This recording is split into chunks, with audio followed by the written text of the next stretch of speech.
कोल्हापूरकरांसाठी आनंदाची बातमी आहे। प्रदीर्घ कालावधीपासून मागणी असणारी दैनंदिन मुंबई कोल्हापूर विमान सेवा आठवड्याचे 7ही दिवस सुरू होणार आहे। 29 मार्च पासून इंडिगो एअरलाइन्सची सेवा नवी मुंबई विमानतळ ते कोल्हापूर या मार्गावर सुरू होतीये।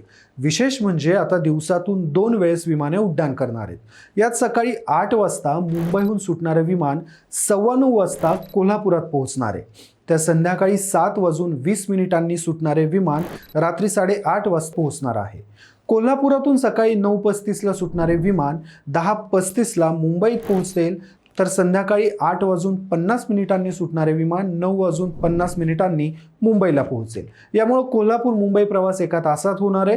प्रवासाचे तास कमी झाल्यानं एका दिवसात मुंबईहून कोल्हापूर गाठून पुन्हा रात्री मुंबईत जाणं शक्य होणार आहे। यामुळे कोल्हापूर जिल्ह्याच्या औद्योगिक आणि पर्यटन व्यवस्थेत प्रगती होईल, असं खासदार धनंजय महाडिक म्हणाले।